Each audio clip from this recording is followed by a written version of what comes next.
The Torah verses convey profound messages that we can insightfully extract for our daily lives. Rabbi Shaitan, the Rosh Kollel of Sha'arei Ezra in Brooklyn, New York, graciously opens the gates to understand them.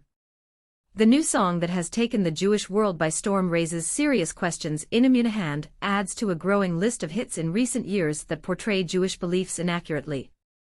Specifically, this song conveys the message that Hashem always loves me, and that I will endure nothing but good followed by even more good and more good. Before examining whether this song aligns with Torah perspectives, let us consider other songs that have also become iconic in the Jewish world but portray false ideas. For example, the song that says, "Whoever believes doesn't fear to lose his belief," implies that if one has belief in Hashem, there is no need to worry about losing that belief.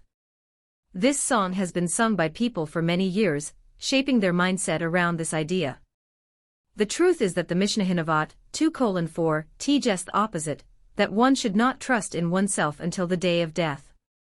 The Bartenura explains that this refers to not trusting oneself to maintain faith. As the Gemara in Bereshit 29a states, even Yochanan Cohen Gadol, who served as high priest for 80 years, ultimately became a Sadducee, Tzadduki. There are a few more examples from songs, but let us focus on this very new song and analyze it. Normally, we wouldn't pay much attention to songs, as many of them are not written by rabbi let alone by religious individuals. However, this particular song has permeated every Jewish home, school, wedding, and bar mitzvah, making it impossible to ignore. Moreover, the lyrics are said to have been written by the renowned Breslov Rabbi, Rabbi Shalom Arush, who is well known for bringing many people closer to Hashem. Additionally, we are not the first to analyze this song, as it has already sparked a significant debate over its lyrics, which, as we will see, are problematic at best and require substantial explanation to address properly. Regarding the lyrics of the song stating, "Hashem always loves me," which imply that one's actions do not affect this love, we can reference the words of the Rambam, Teshuvah 7:6, who conveys the opposite sentiment. He writes, "Teshuvah brings near those who were far removed."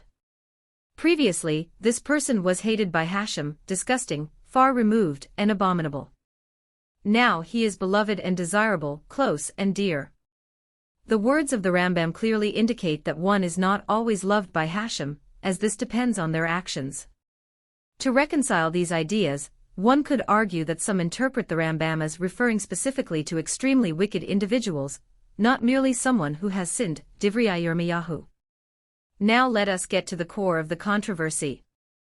The lyrics stating, "I will always endure only good," seem inconsistent with reality and with your Masorah. With reality, if we were to experience only good, how could bad things ever happen? The song suggests that one will receive better and better because Hashem loves them. Yet, we know of the age-old question asked by Moshe Rabbeinu, the prophet Yirmiyahu, and discussed in the Gemara, Brachet 7a, how is it that bad things happen to righteous people? We firmly believe that Hashem loves the righteous, so according to the song's premise, why don't they experience only good? Regarding the lyrics of the song suggesting that things will only get better, we can bring a teaching, as quoted by prominent Rabbis in Israel, from the holy Chafetz Chaim. It is forbidden for a person to say that things could be better.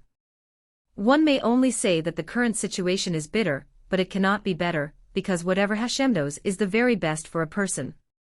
Likewise, there is a story of someone who once told the Chafetz Chaim that, if he had a few more dollars, his situation would improve. The Chafetz Chaim corrected him, explaining that Hashem always provides a person with exactly what they need in the best possible way. If having a few more dollars were truly better for him, Hashem would have already given it to him. Regarding the lyrics suggesting that one will only have good, we can reference the well-known words of the Chazon Ish on Emunah and Bitachon, "Trust in Hashem." An old misconception has taken root in the hearts of many regarding the concept of Bitachon. The term Bitachon, which is praised as a primary virtue by the pious, has come to mean falsely an obligation to believe in any situation where a person faces an uncertain future with two possible outcomes, one good and the other not. The good will certainly occur. If one doubts or fears the opposite of good, they are deemed to lack Bitachon. However, this interpretation of Bitachon is incorrect. Unless the future has been clarified through prophecy, the outcome is not determined, for who knows the judgments of Hashem and his boundaries? Rather, the essence of Bitachon is the trust that there is no randomness in the world, and everything that occurs under the sun is decreed by him. The words of the Chazon Ish clearly demonstrate that we cannot know if things will be good. Bitachon teaches that everything that happens, whether perceived as good or bad, is directed by Hashem and serves a purpose.